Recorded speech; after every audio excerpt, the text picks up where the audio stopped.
a part of cool crews. She's been doing it for decades, and we're really honored to have you. And May is there in the middle, and Wicked's here. And we all probably just take turns asking you questions or whatever. So thank you, and just Thank you. No, yeah, I appreciate the invitation. Being here, it was dope to get to rock with y'all at the Slap Frost joint. I think it was like a couple weeks ago at Vermilion, and yeah, it's always good to just reconnect. And we span time space, so it's good to check in every once in a while. So I appreciate being invited. it's true. It's true. I've been able to see Julie doing her thing for quite some time, and it's been amazing. But yeah, we'd love to hear your origin story. Your how you became who you are. How you became the artist you are.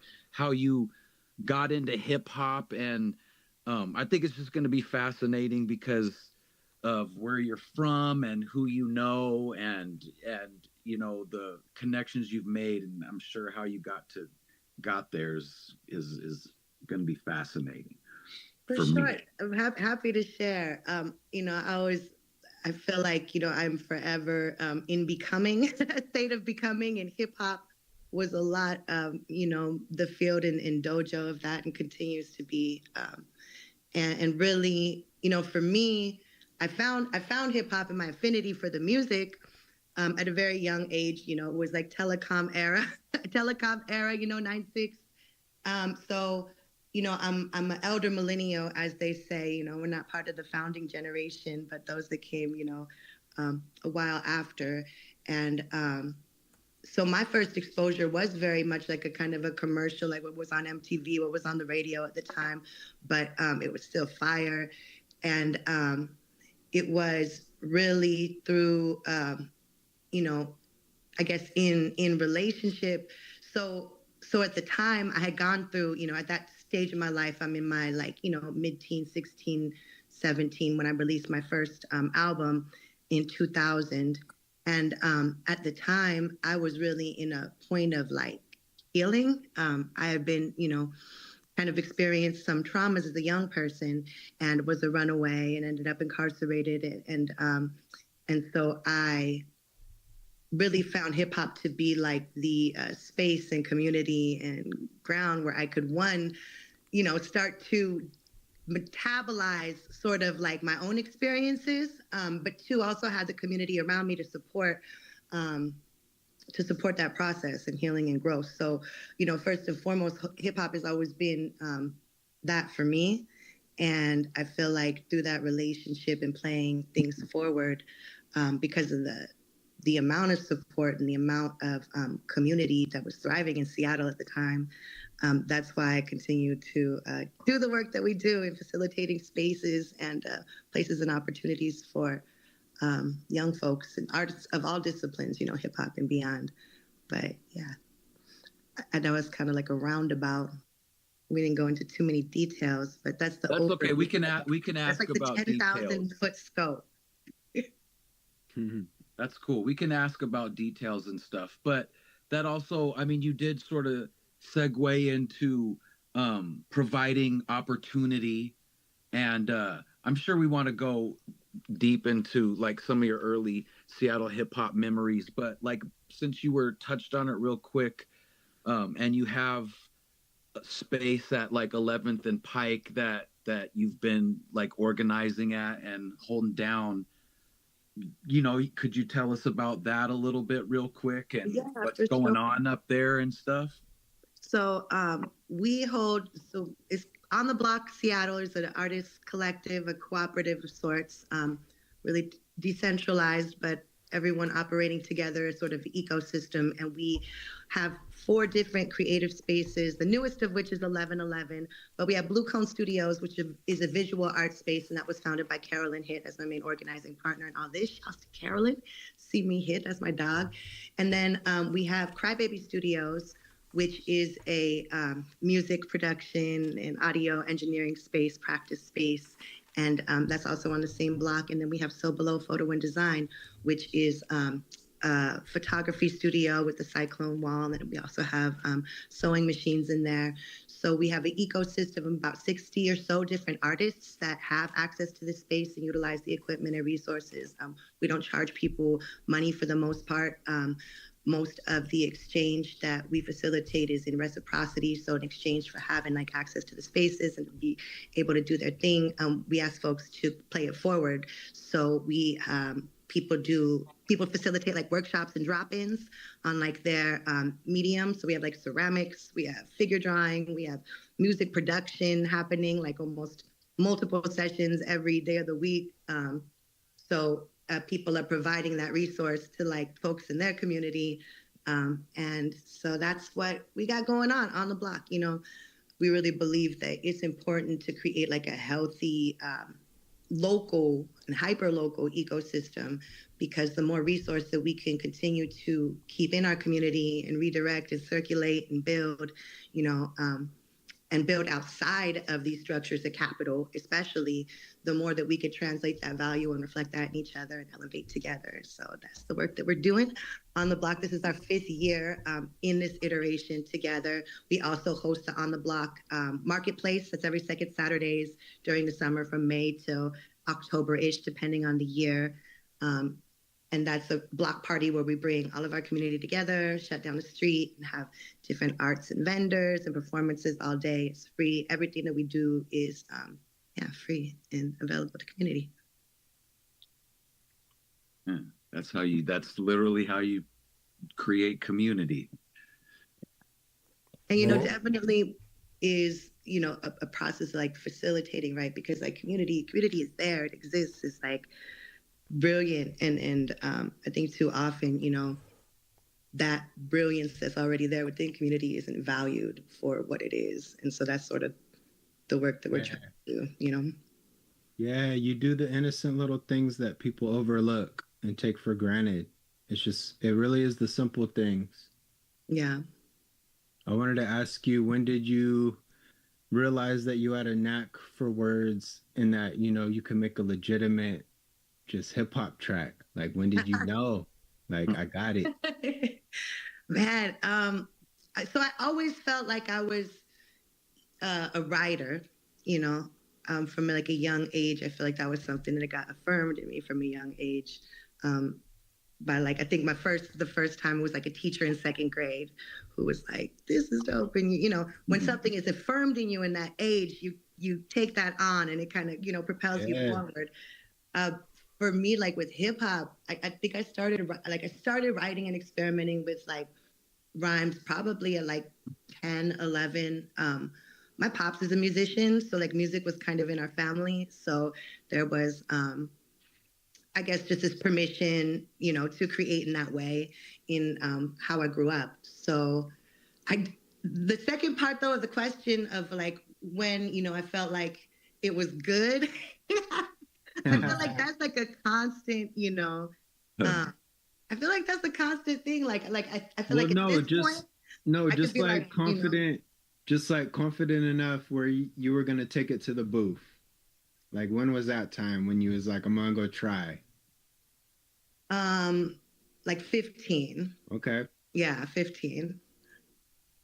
And that was definitely with I connected with Immaculate Flave, Brony Madison, who is an artist who both Seattle and Portland. Shouts to X Kid, shouts to Immaculate Flave. They helped me to put together and release my first project.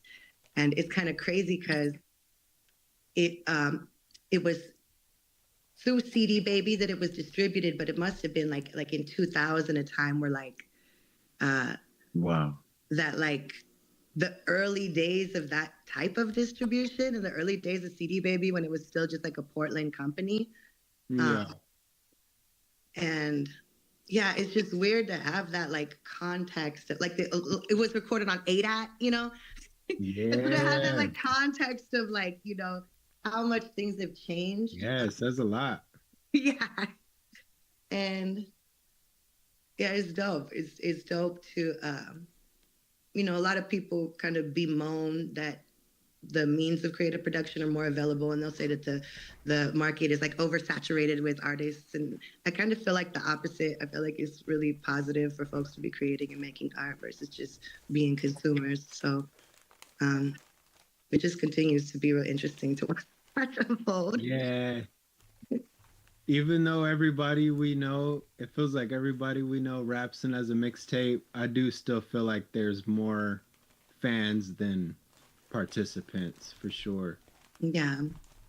I mean, I think ultimately, you know, like that dichotomy between like fan and participant is so it is like relatively new, right? On like the human scale of shit. Like it's like a capitalism, white supremacist sort of dictated way of looking at art where it has to be like a commodity or you have to choose between artist or consumer. Like I feel like the future we want to move towards is one where we could all be valued for like the creativity that lives in everybody and maybe universal income and basic health care and shit for like every planet just for being human and things like that, you know?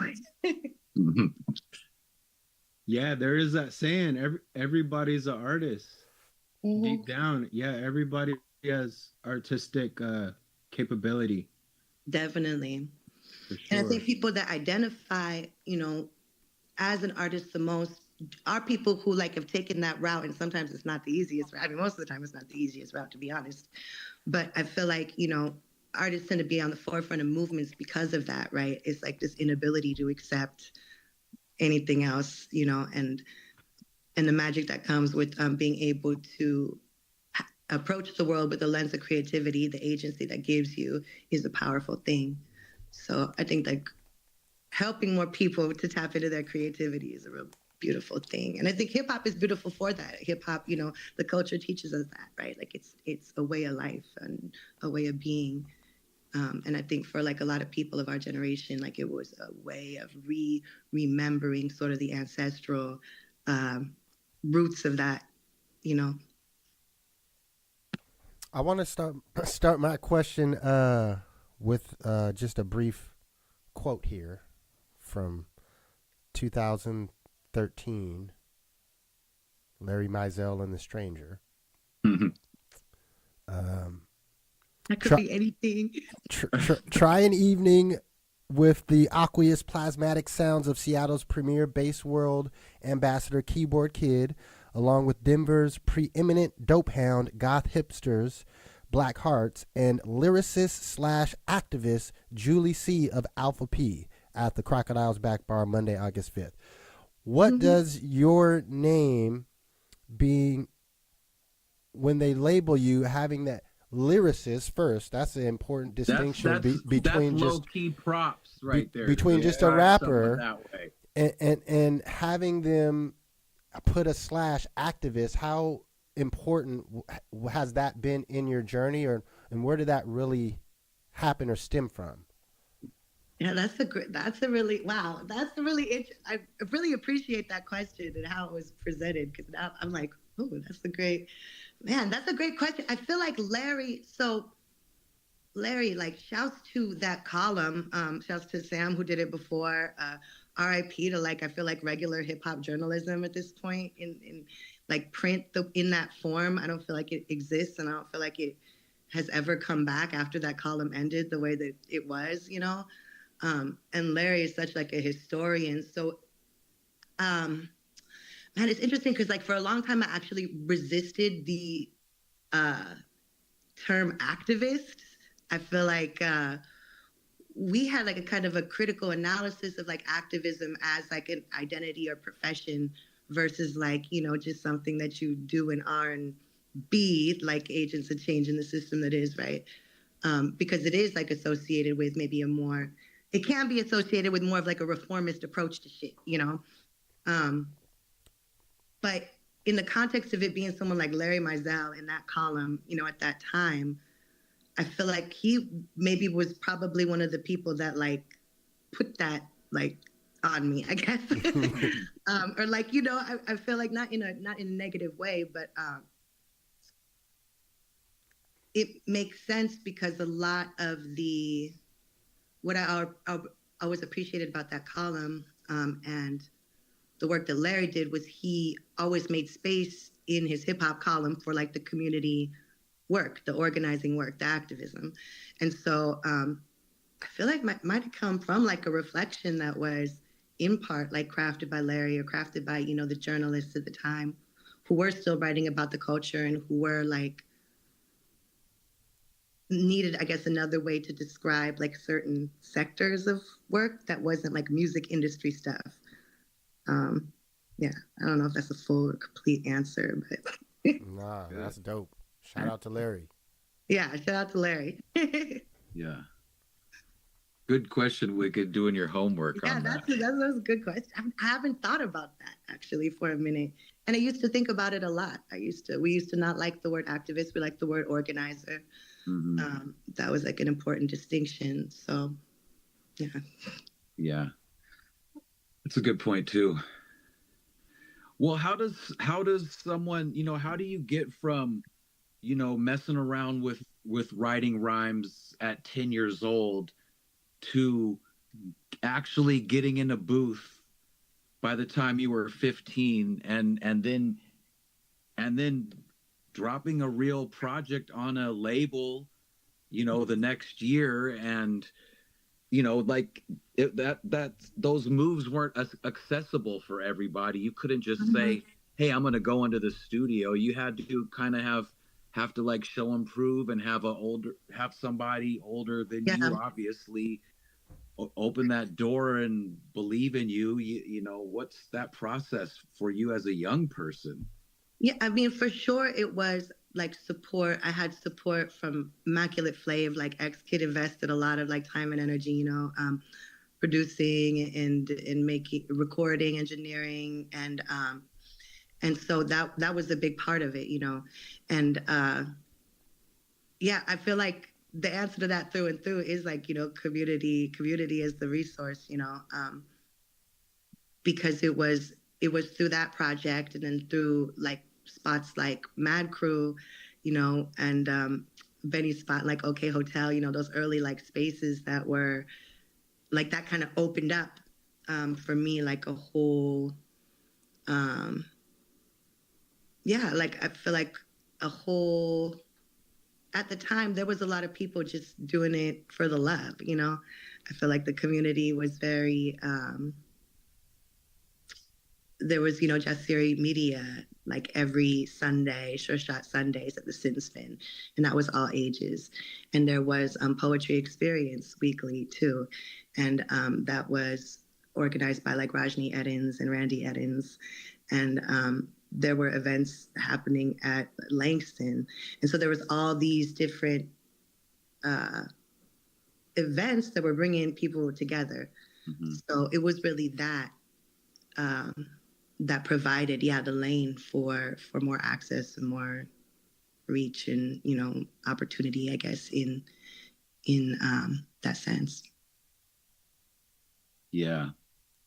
And then Rajni is a member of Alpha P, who Larry mentioned in that article that Wicked brought up too.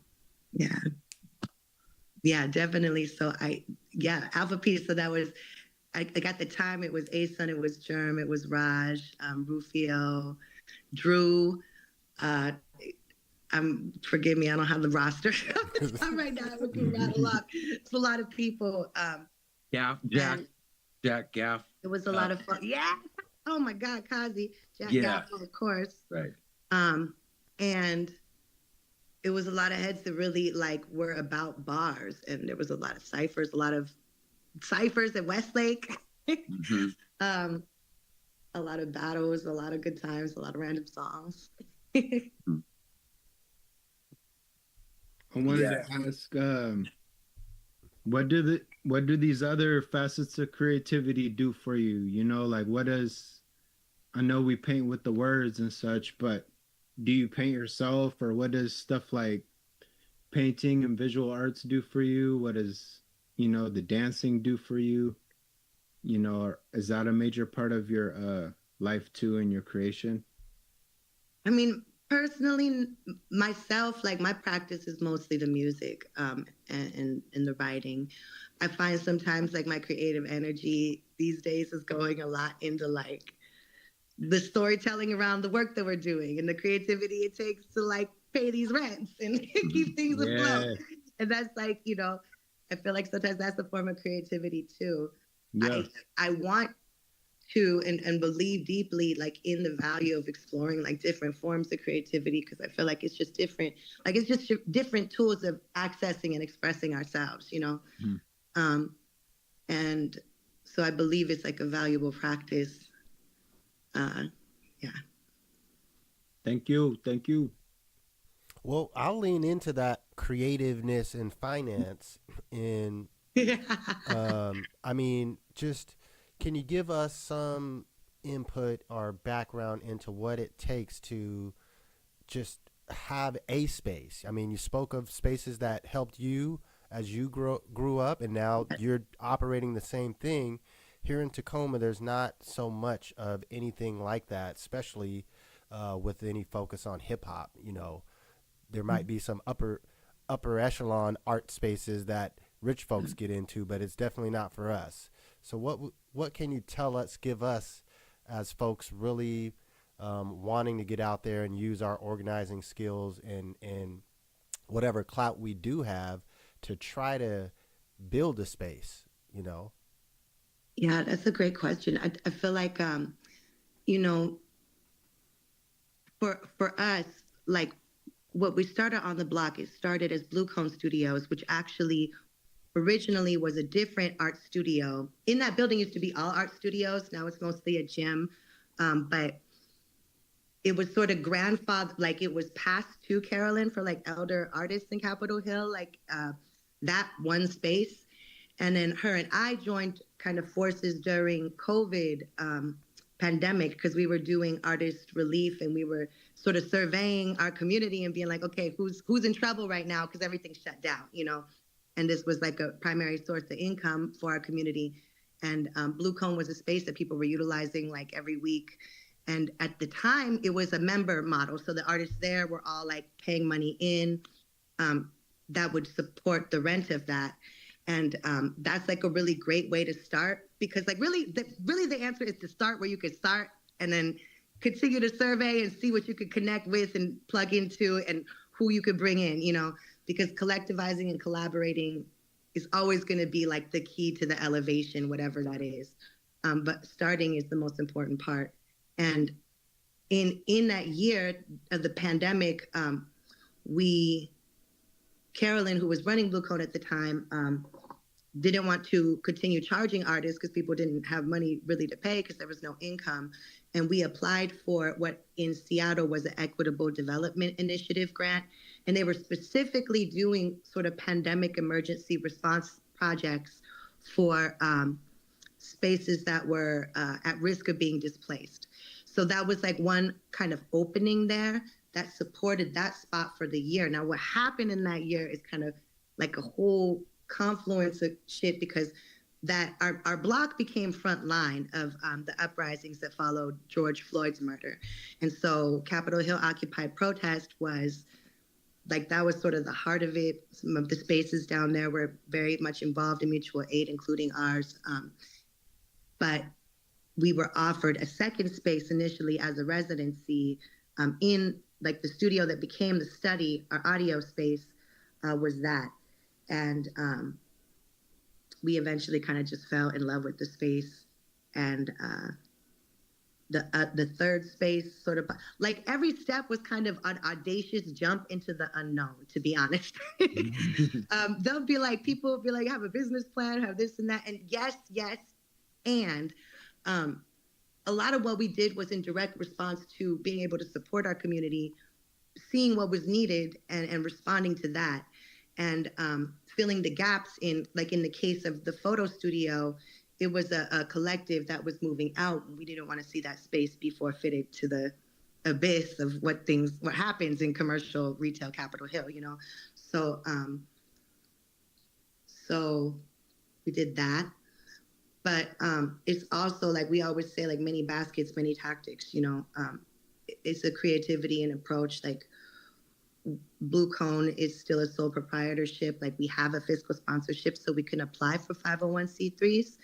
And then we also have our own like social purpose corporation. So like having, just because like what we do, you can't fit into any of the models as is now. So you have to have sort of a diversity of tactics, with which to move through, you know, and like, so I guess like what I would say is like, like the most important thing is to start, but also to be aware of like your environment, be aware of who's on like a kindred mission, who's got kindred values, and who you could click up with. Like that's a big part of it.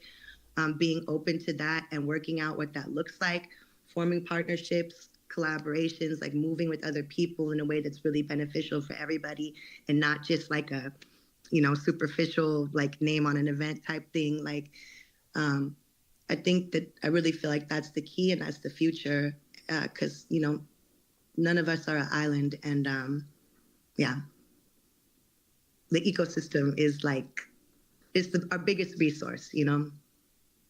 Yeah, Awesome. that's cool. Yeah, that's important. Actually doing things that make people with spaces open up space and give you some equity Yeah. for you to practice and do. Yeah, and making sure like it's tricky. I'm gonna keep it real. Like for us, we're still kind of, you know, we pay our landlords. You know, so like a biggest portion of our expenses is going to, you know, somebody else's generational wealth when it comes down to it. But like us, but it's important to know. I think like in each case who it is that it's going to, like when you're doing things in spaces, like who is that supporting, what are they connected to, like, and making sure that when you invest your time and energy into a project, or working on something, that it is consistent with your values and, you know what I mean, your community. And yeah, I think that extra step is good too. Do a little homework, because not everything is what it seems. Not everything, for sure. Well, that AWOL, aka Two Piece, hopped on for a minute. If he comes back on, he's part of Build and Destroy too. So we got so many. We're a collective, and people hop on and off because various people have like get the Zoom link. So we'll just keep doing whatever we do. Maybe he'll pop on and have a question. Well, we're right kind of at, 30 minutes. I want to really be cognizant and respectful of our guest's time. Good. If she's Okay. down to continue, we can keep going around. I have a meeting in a little bit that I have to get ready for. I have a 6:00 meeting. Well, why don't you give us some closing words of wisdom? Oh man, I'm just closing words of wisdom on the spot. Just gratitude. Gratitude is good medicine. And yeah, just stay tapped in best you can. Yeah, give us some links. Drop some links that we can reach. Just always, the easiest way is just my Instagram at Joulesea, JOULESEA. That's a solid one right there. And then you can find kind of connects to everything else through there. Right on. Hell yeah. Well, thank you for coming on, and feel free to, if you ever have anything you want to promote or an event or any reason, hit me up, and you can definitely come back on, and we'll be in touch. I know we all want to get back down to that area. Right, we had a lot of fun at that Slap Frost tour, and we definitely want to come tap in more. Yeah, y'all gotta come do like a guest broadcast from the study or something. For sure. There we go. The study takeover. Yeah. Definitely. We'll put it on the calendar.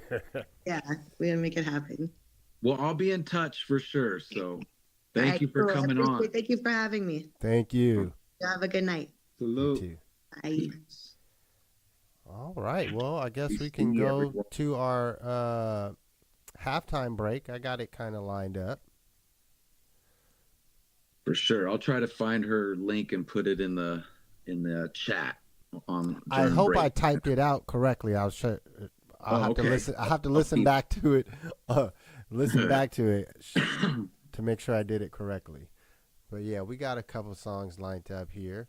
We're gonna make sure. Let me go ahead and make sure I share screen again so you guys can actually hear it. But that was dope. Oh, it was dope. She definitely has her organizing chops down. That's someone who's walking the walk. You can just tell. Yeah. All right, folks. Well, we got about 10 minutes and 50 seconds of joints for y'all. We're going to go ahead and start it off here with the Mud Off Your Boots. It's the Build and Destroy Show. Make sure you hit the like and subscribe. We're here every Sunday around 5.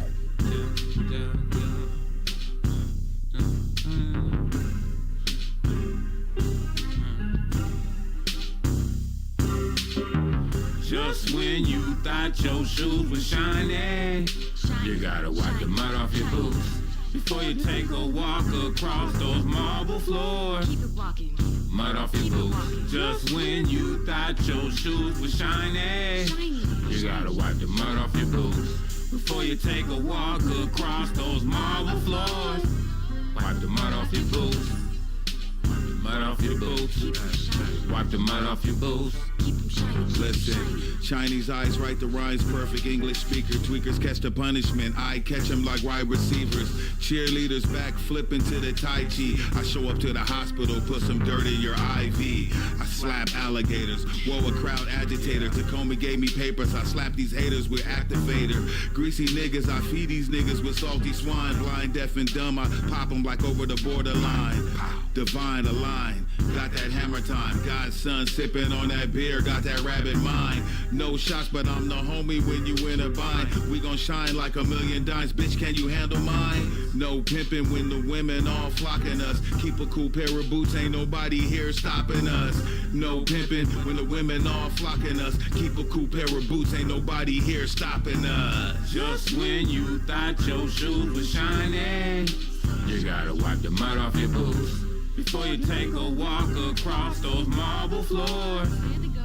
Mud off your boots. Just when you thought your shoes were shiny, you gotta wipe the mud off your boots before you take a walk across those marble floors.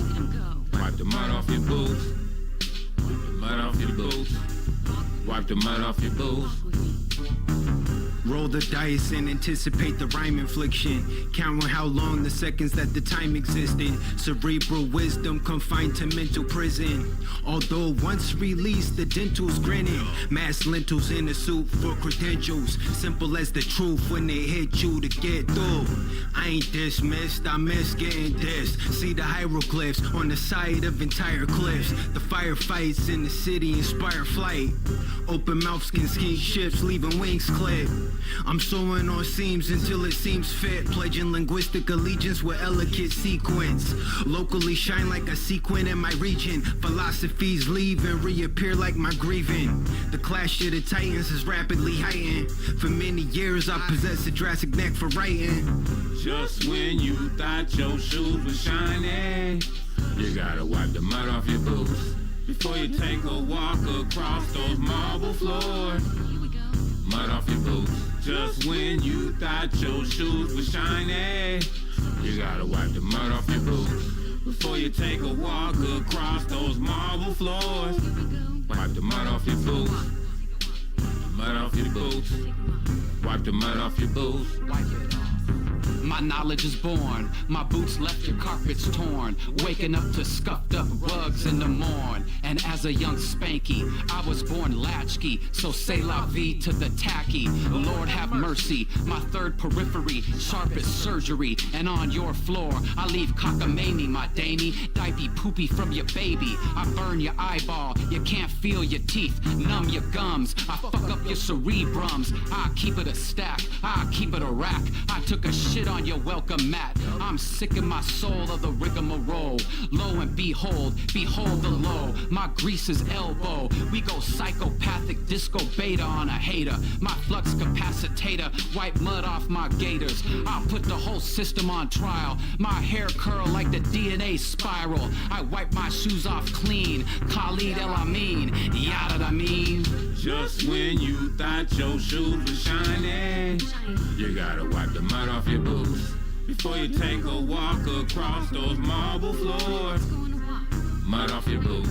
Just when you thought your shoes were shiny, you gotta wipe the mud off your boots before you take a walk across those marble floors. Wipe the mud off your boots. Wipe the mud off your boots. Wipe the mud off your boots.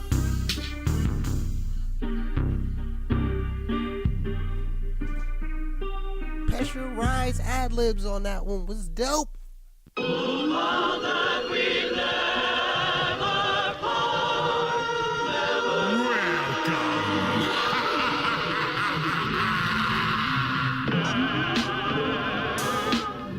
Hennessy and exotics, cannabis, you feel me? Sponsored, build and destroy, we make noise. All praise is due, we the gods. We made it through cause we beat the odds. All praise is due, we the gods. All praise is due, we the gods. All praise is due, we the gods. We made it through cause we beat the odds. All praise is due, we the gods. We made it through cause we beat the odds. And if that ain't the truth, then I have a bridge to sell you. The booth is the proverbial shrink couch. The esoteric think tank is what the briefing's about. I'm as deep as the frequencies that the speakers vouch. In the event that the brainstorm receives the drought, regulate your hormones before you leave the house. I'm landing the upper echelon region clout. Respectable crafts, the reason heathens doubt. My testicles dragged to the street in Rika style, but I never drop the ball in moments needed now. The mechanical mind is guilty of diaspora. Walk afflicted with peace or reviving violent order. I'm sure fire with vibes is filled with silent aura. Mental fry restorer, different than you kinda sorta. I don't deal with confinement, I'm still inclining via psilocybin. I saw the deal with something real and vibrant.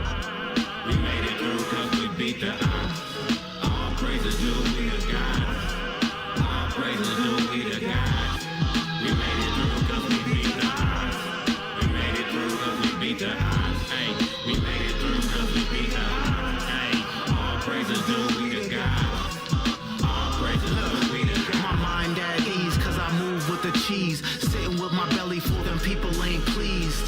They gazed when they placed me in the maze. Mad cause I came out the rat race unfazed. They want me dazed and confused, weak and abused, making up excuses why I always lose. Dad wasn't here, so this is my fear. I'm a failure like him, pass it all through all these years. Nah, here's the thing, I'm a king, you ain't stopping. Keep it moving, A-wall, get it poppin'. Gatekeeper, jaw dropping, I'm never flopping. You damn right this nigga outsmart them. All praises due, cause we made it through. As the saying goes, mama ain't raised no fool to show what I'm made of. I'm anxious, flexing on the ages in the matrix. They hate this. All praises due, we the gods. We made it through cause we beat the odds. All praises due, we the gods. All praises due, we the gods. All praises due, we the gods. We made it through cause we beat the odds. All praises due, we the gods. We made it through cause we beat the odds. We made it through cause we beat the odds. All praises due, we the gods. All praises due, we the gods. We made it through cause we beat the odds. Isis Diamond with the come through on the vocals. Board.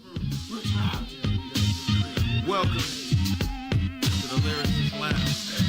I'm gonna try some. We get love around the world, cause the whole world loves us. Cause we love the world, we love the girls. We get love around the world, cause the whole world loves us.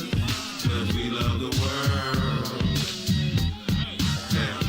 We get love around the world. Cursive writing, lightning in the bottom. Cause we love the world. I'm gonna try it. We love the girls. We get love around the world. Verses don't incite violence, they build knowledge of self, purpose, survival. What else can life even offer you and me? Perfect time to start a garden. Preparation meets opportunity in the bar and they both ordered water. This is the part of the movie when you shouldn't be getting no sodium infused popcorn and jujubes. Clean your ears, wipe your tears, listen here. They want the population in fear, it's been clear. Like Visine laserizing the Twitter sphere, buying Bitcoin on Cash App cause I've been a square. Or blockhead, stop caring about the Gumby hair cause inflation's been taking our money off the fucking air. Ready to get them up with bears in the octagon, watch the shares go parabolic and take profits.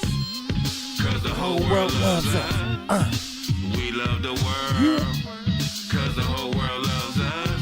We get love around the world, cause the whole world loves us. We get love around the world. We get love around the world, cause the whole world loves us. We get love around the world, cause the whole world loves us. We get love around the world.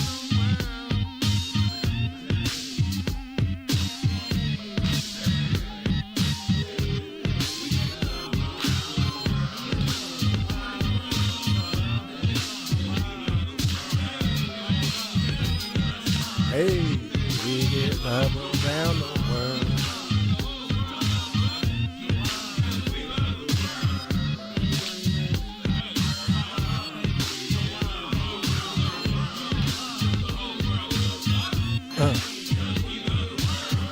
Yeah. Bang, bang.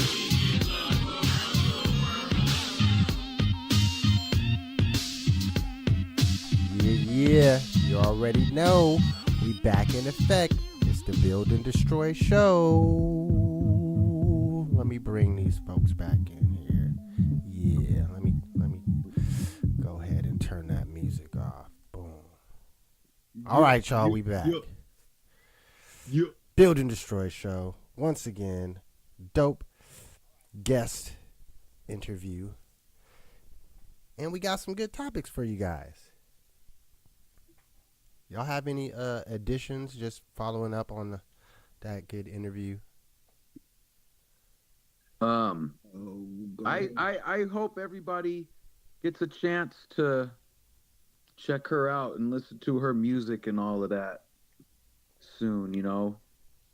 She's a fresh one. I'm about to post her IG on the chat right now. Hey, so wow, say the story that you just said before we started about this CD, her debut. Oh yeah. Okay. Let me get this up here really quick. So I was looking at her page getting ready for the interview, and somebody had posted a picture of her first CD, the one she was talking about, being sold on Discogs for $100. That's that real stuff, man. That's that value capture. And it was like 2000. It was like the year 2000, I'm pretty sure. Yeah. All right. Well, May, why don't you lead us into our topic discussion of the day? So, I wanted to talk about the camp Flog Naw happening. It started yesterday and it's currently happening now, but I wanted to give major shouts to Tyler. I want to say his 11th year doing this. This is a carnival / music festival, and it's been at LA Dodger Stadium. And yeah, you could ride a Ferris wheel and then listen to clips, or you could eat a corn dog and listen to Tyler. That set list and that lineup is so crazy right now that I turned it on yesterday and didn't turn it off until it ended. But I love Tyler's curation of the festival because it's forcing you to do homework. Like, you'll see people up there that you ain't never heard of that's pure flames, and you're like, yo, I gotta do my Googles. And then it'll be right before people that you're super familiar with. So as far as the big names on there, we got people like Earl, Sweatshirt, Glorilla, ASAP, Doechii, Tyler Creator, Childish Gambino, ASAP Rocky, Thundercat. And then we have other people that people might have never heard of, like Chezile, Lud Tyler, Deb Never, Left Brain, who's part of Early Odd Future, Ray Vaughns. So it's just it's a good curated music festival, and I wanted to make that a topic because I wanted to ask y'all, other than stuff like this, what do we have?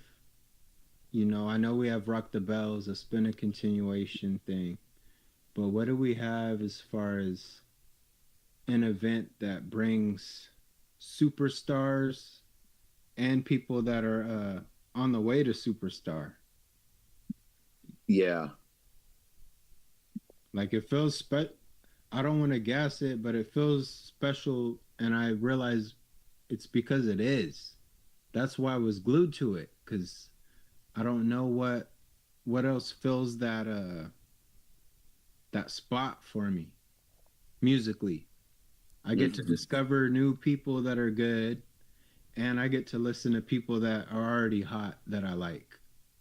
Hyro Day, maybe. Hieroglyphics have a good one. Okay. And I'm sure it's not as big but I know they've got, as far as California goes, you'd get to hear someone as big as like Tyler the Creator would go do a Hyro, but then they'll also have like straight up Oakland artists that are just bubbling. Yeah. And so you get the vast, at least hip hop spectrum of a local scene. And I do like the idea of cities having festivals. There might not be a national one I can think of, but like something like Porch Fest in Seattle's got like all the popular local bands that would pack a small club, and then just a garage band just starting out all in the same day. And when you said that too, it made me think of Cool Nuts in Seattle has the Cool Nuts Festival.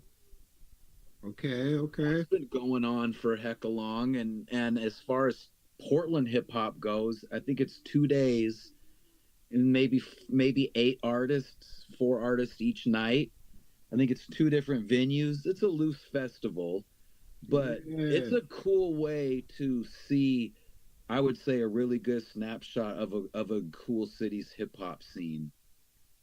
Yeah, there you go, peoples.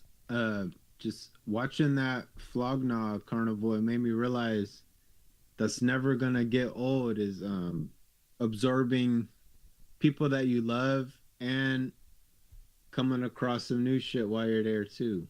Like it's always been a each one teach one type of thing. Like we're gonna put you on what's hot. And I love the idea that, like, to me, this whole concert, well, all of them, they've always felt like Tyler's kind of giving you the set list of the folks that he loves and the people that he draws inspiration from. So it's like all the artists on that stage are kind of his crates in a sense. So the way it's curated, it flows really good and smooth, and shouts to all the people that are on there right now. I think when we're done, Thundercat will be up, so I'm gonna be watching that. Like, yeah, he's got all the ones on there that really get to your heartstrings, man. Wicked, remember when we did the Dope Emporium up in Seattle? And I think it was a Beans and Rise show. And I think I took you and maybe your bro, and we did Skittles and iced tea. And it was like an outdoor Seattle hip hop festival. Man, I had a set. Do you remember that? I remember something that was at a park. Was that might have been a Zulu event then? I don't think it was. No. It was because I remember. I think Totalua performed at the same one. I think, if I remember correctly. I remember it was like in the parking lot of Washington Hall, maybe. And they had that stage, and we could go in and out, and there was performances all day. It was some type of dope hip hop festival, and they had, obviously they had me, from Tacoma. But then they, by the end of the night, they had, like Birdie was like one of the main Seattle artists back then, and like all those Sport and Life people were on the bill, and Fatal and people like that. I remember thinking that was really cool. Yeah, that one I remember. Yeah, that one was at Washington Hall. I remember that, and they had like that Dope Emporium. I don't know if that was the name of it. Might have been on the block. That might have been on the block festival. But anyway, Seattle has cool shit like that, and I remember I got to be on at least 2 of them. Now that I'm juggling rattling my brain, because I'm obviously remembering 2 different things, but I remember feeling really fulfilled. Like, this was good. This is like a shout out from these larger, better Seattle artists in this scene. What were you performing back then? Which cut? I'm sure one was a Beans and Rise show. So it was like our album. And then the other one was before that. It was even before that. And it was like me, and when I was doing a lot of shows with I had like 2 songs with Doe Kane. And we would do like a joint set, and we had E-Tree as our DJ, and E-Tree's uncle was like playing the live harmonica. Now that I missed. I would have loved to have caught that shit. Yeah, and it was crazy because Doe Kane, like, just big old street rapper, and all of his people were out there, and then I was up there yelling, and then this old freaking jazz guy was playing the harmonica. So that was one, that whole iteration that I was doing there. Well, I think when I looked it up, I didn't actually know what this was, so I'm coming in kind of fresh. Yeah, Wicked. Flog Naw? Flog Naw? He been putting this.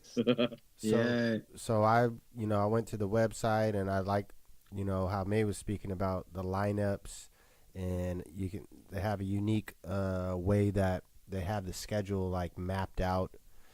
It looks like a football field with yard lines. And it's always a crossword puzzle.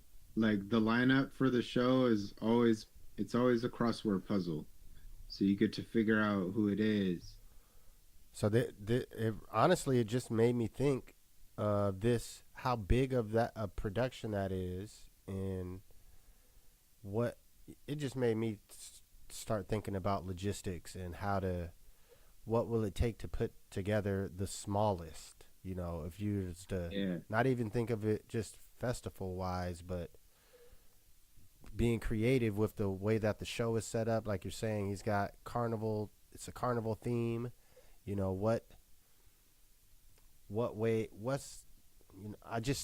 always start thinking about what can we do in our environment, in our realm, to contribute. And I'd love to have a Tacoma hip hop festival and just literally open it up, just fill the day up with as many people that want to perform. I mean, I really don't think we'd have to cut off people. I mean, obviously the people we don't know or whatever, we kind of put them in the beginning of the day, but like, I feel like I'm just a space short of doing something like that. That's the way. I don't really care about making money. I don't really care about getting sponsorships to pay people. Like, I'm just going to do this hip hop festival. This is just free. It's all day long. You can set up your merch table, and like, I get it if you're too big to do it, but probably 10 people would want to, and that's a festival right there. That's the real. I just think doing it, like, doing it, like Julie said, like, just to do it. Yeah, you have to just do it. Like, I just don't have a place to book it that sees that low key of a vision. That's just like, yeah, man, I'll give you a Saturday, whatever. We got to put on our thinking hats. I know there's not a lot. We could do it outside in the summertime. Yeah, we may have to go to the roots and go back to how they originally did it in the And I'm park. cool with that too. You know, I mean, we got a good enough. If we get a good enough system, we could do it. We could do it right up in people's park or any other park Yes, or even in my parks parking lot. or land. Yeah. But I think that'd be cool because it's just like, Yeah, we're better together. So that's what I'm realizing with this festival is even though it's individual acts, it's coming at you as a whole meteor. Like mhm, all this energy together is so much packed in just 2 days. Like it's nothing. But the yeah, impact that people experience in that window of time, like, yeah, you can't even, it's priceless. you know, maybe if we could get a few magic things to happen too, like maybe we could talk Second Family into doing a short reunion set and just have a few different fun things going on that you wouldn't see at a normal show to make it worth people's while. We got to get on it. Yeah. We could do it though. I think we can pull it off. There's enough. We have enough resources. Like Julie was saying, the community. That's the, you know, Yeah. that's what we can use to fuel it, and then it's just us. You know, that's the organizing side of certain places. You know, someone wants to get paid, so we just got to figure out for all the people that don't want to do shit for free, how do we pay them? And Hmm. and yeah, just like do it. Yeah. And honestly, like if we end up getting somebody that feels, we get a bunch of artists that are down to do it for free, and then there is somebody that's cool that was like would only do it if we gave them a couple $100. Like, I we could, We'll figure it out. yeah. I wouldn't let that stop me. Nah, for sure. So that's you heard it here first, folks. Yeah. It's in the workings. And shouts to Tyler, man. Like I was watching it last night because he was like second to last, and he staged a power outage. Yeah. So it looked like the set had broke down. It looked like sparks were flying and that a lot of the stuff was failing and malfunctioning. And then after a while, earthquake came on. Like I realized it was like a transition into the earthquake song. But he really made it look like the whole set broke. That's good production. Yeah. Very good. And he was utilizing the 3D screen in the back, like the high def screen, and there was moments where he was in a subway train and the back wall was moving, so it was giving that illusion that he was on the subway. Mm. Yeah, it was very well curated as far as like visuals and the guests that are on the lineup. Yeah, no, I'm gonna have to definitely dig into that more. Have y'all ever been to a big festival like that where you're seeing like 15 people in a day or whatever? Heck yeah. Yeah.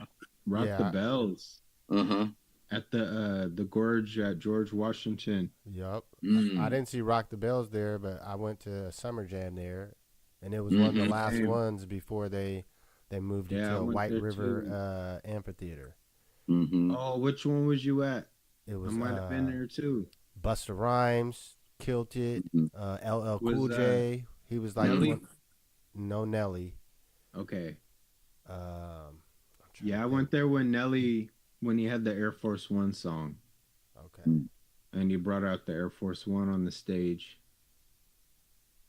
And it was kind of dorky. Well, yeah, that is Nelly. He was like, I got this I got this Hey, he's playing into his gimmick. Mm-hmm. The ers and the thers. I feel like St. Louis like has the same problem that, no disrespect to like Sir Mix-a-Lot or anything, but you know how Seattle, it's really a statement of Seattle artists, just they haven't got past Broke through the ceiling. Mix in terms of, yeah, in terms of notoriety. And you know there's some dope ass hip hop going on in St. Louis, but I can't name nobody else but Nelly and the Saint Lunatics from that city. For real. And I bet there's some dope shit going on. Hitman Holla. Like the battle rapper dude. Yeah, yeah. Well, there you go. Hey, that's a good segue into one of the next topics. Yeah, Cass, the problem. No, Cassidy versus Easy the Block Captain. Battle rap. I got to watch that face off. Cassidy, he's one of them ones. He said that battle rap has always been his favorite part of rap, but he's just now taking it more serious than he ever has. Like those previous battles that he was in, that was him kind of getting into it. But now he's fully immersed, and this battle versus Easy Block is going to be the first showing of him with all the battle knowledge and IQ that he needs, according to him. And this I do kind of see why he says that, though. And he said this is something like, he's like, I don't even ask to battle people. This is all set up. Like I sit in the cut, and when people set up shit, I see if the business is right, and then I go with it. So I don't think he has necessary beef with him, but he's going to do his research, and he's going to figure out ways to compromise his opponent. And he's just there to get his props. He's doing the promotion thing really good. So I don't know. A lot of people don't like Cassidy. I've always loved that dude to death. Like, yeah. I'm happy for him, and I can't wait to see him battle. My thought is that, you know, I don't really fuck with the battle shit. We've talked about that before. But I like this for Cassidy, if he wants to, you know, really focus his time and energy in that space. I think it is smart to use this, to have him as the first opponent, because he might get people like me that I like hip hop, I like rap, but I don't necessarily like battles like that.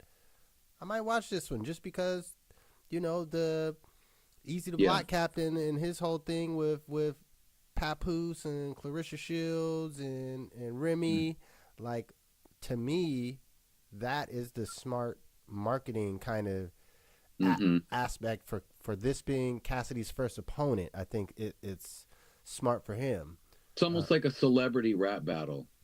Yeah, almost. And that Cassidy does have fans that maybe liked him for just his rapping and making songs and not necessarily the battle side of things, but they would support him in this. Like, I think there's going to be a lot of people that's rooting for Cassidy and will watch it just for that. Like, they want to see him roast Easy to Block Captain. Like, I think there'll be a lot of people that want to see that. It's like people tune in to see Floyd Mayweather lose. He just doesn't. He never loses. Yeah. But there's tea to be spilled. There's know Cassidy's gonna get into the whole Papoose Remy. He's gonna freaking lay it out. Like, the battle rappers are the best private investigators on earth. Like, they should have, that should be like, that's a alter ego. Like, at day, he's the private investigator. At nighttime, he's the battle rapper. It's like a comic hero. Cool. No, shouts to Cass, man. I don't know. I've listened to Easy Block Captain battles. I mean, a lot of people in battle rap, they think just because you scream or that you're loud or boisterous, that gives you some kind of advantage, but that is an aspect of battle rap, but that's not the whole thing. And if that's all you got, it's not gonna work. So easy block captain, do research like we talking about, like Cass is, and bring more than just the loud scream voice. Cause you're not gonna scream your way out of it. Like it don't matter how loud you get. I think that's interesting that you say that for battle rap to be at this stage in evolution, in that someone like him that's got, I mean, he's on a main stage battling a known hip hop artist, for him not to know that already, and you pick up on it as someone that's watched his battles, it's, to me, it's like someone coming out with their lyrics behind them on, like, when they're doing a show.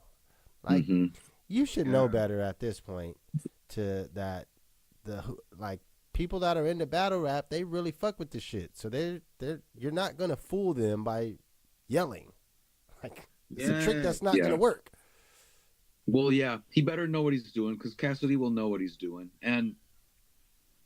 But you know, Cassidy's lived his life publicly too. All of his mistakes are out there to be talked about. And you know, this guy can go at his career and all of the other little funny stuff he's done. I mean, he's freaking kicked it with R. Kelly. There's gonna be some bar there about that. You know, so. No, but I think it's cool. I think it's cool too how just battle rap exists also for, you know, for different reasons, like for people to battle, and then, you know, for someone like Cassidy to get his toe back in the water and spar again. And you know what, you don't see many other places where somebody can be like, oh, I still got that feeling, let me hop up in a battle and get active. It's cool that that opportunity exists. Yeah. Somebody was saying if battle rap dies, then kind of all of hip hop goes with it. But I haven't really thought about it too long, but I could see how those two things they do need each other in a way, as far as the competitive spirit of things, even if it's unspoken competitive spirit. And I do believe, you know, like those Kendrick moments with the controls, and, like the LL Cool J's and the Cannabises, like for some reason it was like those necessary evils. It was like it usually was ego based. Right, but there is competition involved. But yeah, like everybody doesn't get along, and there isn't unlimited time and space, and sometimes people got to butt heads to get on, and there is that. Yeah, so I'm realizing, you know, that I've always known it, but hip hop needs ego. Like, they go hand in hand. But it's about regulating the ego. There's like a dosage amount that you apply to your hip hop. Yeah. Because you can mess around and over season with the ego in this hip hop. And yeah, we know what category those folks fall in. Yeah. It's got to be well rounded. Yeah. You got to sometimes get that aspect of it. Sometimes you got to get it off your chest, and you know, you got to get in the square. But then you also have to have fun and make friends and meet people and make connections and make it worthwhile. And, you know, and you got to be professional and get people to like you. But then you got to keep it real too. So it's like both. You know who's a master at that? Freaking De La Soul. Good segue. Freaking dude, I listened to the album. I got mad and I was crying. Like 4 songs in, because it's so professional and so hip hoppy that it's like the first and only time I felt like overstimulated. Because I can handle stimuli, right? But when you play it and you're reading the features, it's just so much. And the way Mm-hmm. they sequence it, the way the beats are, the way the DJ's in the back, like, dude, it is such professional hip hop. Yeah. I just listened to it. I haven't even made it all the way through. I had to literally turn it off. It's just so, dude. Well, look, I'm But with J you. Law has always been like that for me. I don't know Yeah. why them, but I've always had that relationship with them. Like I fuck with them. I dive into the catalog and then I have to fall back. It's such just because of what they bring and what they symbolize, as far as Yeah. sampling and what they've dealt with management. Just it gets really deep. It And does. I know what you mean. yeah, They're like that for me too. I like just Biz too. huh? Biz, like Biz Markie. Mm-hmm. Mm-hmm. Like they hold a separate chamber in space because they literally made illegal albums. Yeah, and it's something about like when you see people that are like they're actually carefree, but they can't be because like the business side of it has for real given them stress and of just a bad taste. So it's kind of like a sad, tragic tale that's fallen upon these like happy-go-lucky artists, Mm-hmm. and it gives it a power. I played it in the car and it felt like I was at an old house party. Just the transitions and the blends, sample choice. Um, man, I love hip hop because when stuff like this comes out, I'm literally, like I said, I'm overstimulated. Like, I know I can eat off this for like 50 years. Yeah. It's so much that it's like really rich chocolate or like cheesecake. There's something Like, about the level of fame that De La has where they're so revered in the hip hop world. They're absolute kings and gods, deservedly so. They're so many people's favorite group, and they've made so much legendary music. But yet, you know, Pasta Noose and Mason, they can probably walk around certain spaces and not get fuck yeah. or at least not get overly bothered. You know, and I just think that is such a cool. That just must be That's the truly best. the best way to be. Yeah, that's the best. And it provides them a place to where like they don't have these egos that get in the way of them when they get back together to make music. Like when De La Yeah. gets together, it doesn't seem like it's hard or whatever. You know, when Wu-Tang gets together and they're able to do an album and a tour, it's such a big deal because you know how hard it was for that to happen. And even smaller groups just aren't able to always do that, like the Locks or Tribe Called Quest. You know, but De La just seems like they are just always in the right groove. I didn't realize I watched an interview with them and they called the run that Mass Appeal has done, they called it the Legend series. And I don't know if I've That's ever right. heard it called that, but it just clicked. Like with this album it did click. Cause like I said, you're listening to them and then you're like, oh man, this beat, I wonder who made the beat. And then it's like, oh, DJ Premier. And then the next song is like, oh, Pete Rock. And then the next song you're like, man, this sounds good too, but it sounds way different. Who did this? Oh, Q-Tip. Dude, it's like a wet dream for hip hop, Yeah. that album. Their whole run, mass appeal period. I mean, Man, they're love it. doing a good job of gatekeeping and just curating. Listen, Cabin in the Sky is what it's called. listen. I started playing that earlier today. I got through about half. I got up to the joint with Black Thought. and that was when I was preparing for the show. So that song I have to go back and actually re-listen to because my mind was elsewhere while it was playing.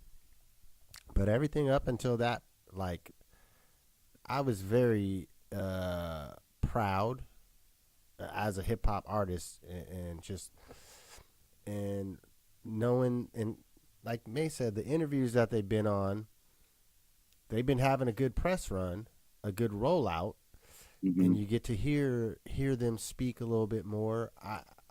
I'm highly impressed with the album so far, and yeah, they're not a group that I know their full catalog. I know a few of their main bigger songs. Definitely not.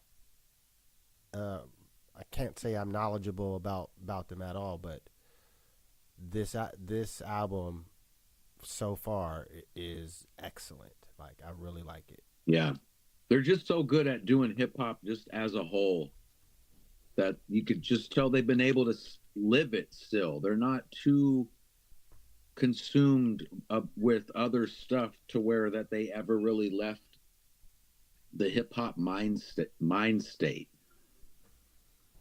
And yeah, they just really, some people rap good, some people promote themselves good, some people market good, but like these guys really just live hip hop in an everyday way that's very relatable. Yeah, they it's cool to hear. I'm still processing the fact that, you know, hip hop is still in its first generation. Like, we're watching our first elders. So I've been listening to Grandmaster Caz and all the elders. But it's cool to listen to people that have done it for this long and then hearing what they're going to do with the pen after this long. Because they can obviously redo a lot of concepts that they've already done, or they could do new stuff and reinvent. So it's cool watching what the elders are doing now. A lot of them are reaching new spaces. You just got to give them the chance. And there's cool concepts on this new album as well. It's not just rapping to rap, you know, and it's probably never been for them. It's all message included. And I like the Mama one, the 16 for Mama. Yeah, the quick Killer 16 Mike for came Mama in. track. Yeah. I like how they called it that too. Yeah. But it's like Mace is in. I loved it how they included Mace as the DJ, but he's like talking from the booth, like, or I like that. Yo, Killer Mike, we Yeah. don't want no 24. It's just a quick 16. That's parts people would usually cut out in the mix, but they let stuff like that bleed through, and they came across real personal. Killer Mike, and I just love those songs that are like writing exercises. Like, yo, do a quick one about this real quick. This is what I need for this right now, specifically. Well, I think that's that curating side too. I don't know whose choice it was, but I think that was a deliberate choice to get Killer Mike, because he, on his latest album, like, that was one of the most powerful songs, and he won 3 Grammys. I thought it was dope. And yeah, the features, beyond the features that we know, like some of the unknown, like this yummy. I had it pulled up. Yeah. She's a singer though. Bingham. Yeah. Bingham. She's shining on this so Is it far. Yumi? Nah, she said yummy. Yummy, okay. Cause then, yeah, in the intro with Giancarlo Esposito when he's taking attendance, I thought that was beautiful. That was, yeah. And then they ended it with Dave. I was crying already. I was crying by then. I was already. That was a cold setup. They set us up for that shit. Yeah. And I knew it was going to happen too. Oh, I was crying before it. I was crying thinking about how this is about to make me cry. Made me cry. In a good way. You know, It feels good. It feels good to be sad for a righteous reason. That's a good feeling, you know. I mean, it's albeit a sad one, but it's bittersweet, and that's fucking sweet and salt. That's sweet and sour. That's a good taste combo. Yep. Nice. That Tribe One did the same thing, man. Yeah. The We Got It From Here. Same thing. Well, we got one final drop All on this right. Mass Appeal Legends run. I think that's the Nas and DJ Premier, ain't it? Yeah. Yeah. Yeah. I think that's dropping in net. Yeah. Or yeah, they probably won't do much after that. It's getting to be the end of the year. Yeah, I think it's coming December something. I got too many tabs open. I can't look. Yeah. But hey, the Mass Appeal run definitely. I think who was the person that said I gotta get in this? I think it was Ghostface, where he seen, or it was either him or Raekwon. It was one of them Wu-Tang members where they, they're friends with people like Nas and shit. So you hear something like, "What you guys is doing a Legends run?" Oh no, I gotta get in this. And then They were part of it, right? yeah, but it was like they made sure they got in it. Oh yeah, they probably placed that call Nas. I can't remember I which want one in. it was. I think it was Raekwon that said it. Like he made sure he got in there. And even for this, Ray and Nas have some and Big Ghost. They got some legendary songs together. So, but I in the last interview with De La with Fat Joe and Jadakiss, shout out to their show. They talked about Nas hitting them up or Mass Appeal hitting them up. Like, we want you to be a part of this Legends run, but you got to have your shit done by this time. And that was like, that put them kind of put the fire beneath their feet. Like they were already thinking about, putting something together, and that just, there's a deadline. Mass Appeal, they are orchestrating this run. We want you guys in here, but you have to have your shit ready by this time. Because that's that quality control, And it's the rollout. Yeah. I have no doubts about it that all of them getting the run on these interviews and podcasts is part of the Mass Appeal rollout. Like, we're going to make sure you get on Fat Joe and Jada. We're going to make sure Absolutely. you get to Drink Champs. Like, yeah. So that'll be the next one. At this point, they have to offer an artist something for it to be put on that label, and there's not that much hip hop media left. You named it right there. The and their podcasts. I mean, they probably did a little bit on Sirius Radio, shade for a show here or there, but it's Fat Joe and Jada, it's Mason, and Cam is, some of them do want, De La did want Ep still. The more underground ones still do that. The Breakfast Club, the overground ones do Breakfast Club, and that's it. That's the main 5 right there. Yeah, there's a few. Maybe Power up-and-comers 106. too. They maybe stop over at Power 106 with like whoever took over for Big Boy or whatever. But that's that, really. Yeah, no, but it's like you got to have the right people in place to get you on them. Like, it's all about scheduling. Like, that's really, because they don't just pull people onto them shows. Like, you're on the calendar 2-3 months from now because they're booked up. It's like what you're building is that as the people want to come on, well, we're booked up like 6 weeks, so plan accordingly. Yeah. So, Well, I'm speaking excited. of being booked, I think we got it's unconventional, Louis. Yup. Yeah, I just saw him. He's on TikTok. He's on all the socials. He's got some cool reels out there floating around from the Slap Frost tour. Try to share those coming up here in the week, throughout the week. Yeah, he's going to be a good interview for talking a little bit outside of our region, but still, from that underground perspective and trying to elevate how, May said, ain't no Seattle artist really broke past Sir Mix-a-Lot kind of mark.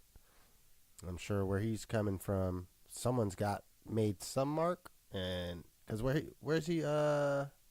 He's from Berkeley. They got Berkeley. a handful of dope artists that were big in the California underground. They got like Zion I. Okay. From Berkeley. Some of those living legend guys, I think, are like Scarab. I think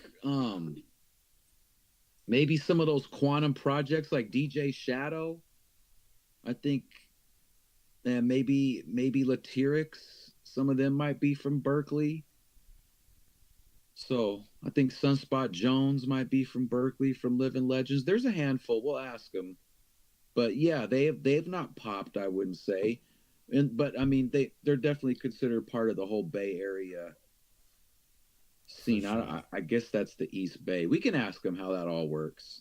Yeah, that's that local. Or Eitri, we can have Eitri on, and he can sort of curate some questions. Yeah, see, Eitri, where you at? Call him. He'll want to be we can remind him. He'll want to be a part of that. All right, well, here's your reminder. Next week, Unconventional Louis, Eitri, we need you to come curate some questions. And yeah, we got the lineup coming. So make sure you tap in, tell your friends. We got the chat started to pick up today, but it seemed like it was me and May in there with a couple other people. Julie tapped back in after logging off, so at some point this chat is going to get lively, and we might bring on random people. That'll be fun. All right, well, shoot. May, you got final words for us to end us off? Shoot, final words. I would just say again, we want to reiterate with the crypto stuff. The headlines be seeming scary, yo. The headlines are seeming scary. But just chill. Just chill. At the worst, you got some years to make your decisions. Hold. Is that what you're saying? I'm just saying, a lot of people read stuff and react off emotion. Right. But just follow patterns. That's all I would say. Follow the patterns. Hey. No short sale? I put it in a rap that ain't been recorded yet. Something. Best invest in Bitcoin with your stimulus check. The stimulus is coming. Don't fucking go out and buy and spend in the economy, because that's what made inflation pop during COVID. They gave everyone money and they all spent it on Amazon while they're sitting at home. And if you had bought Bitcoin at that point, I think it's like your $1,200 would be like $17,000 right now. So do with that information with what you wish. This is not an investment channel, but as May said, that's good advice. Hey, we are not at the end. This is the point where they try to break us all out so they can collect all the important coins. So don't let them break you out your coins if you have some, and if you ain't got none, you need to get off zero, because the dollars that you have in your bank account the actual dollars that you have. We talked about it last week. They just stopped saying we're going to stop making pennies. In a year or two, they're going to say we're going to stop making dollars, and all your shit's going to be digital. That's when you better have some Bitcoin. All right, we'll leave it there. Yeah. All right. Build and Destroy Show. We're live every Sunday around 5 p.m. Pacific. Tap in. Hit the share button. Subscribe.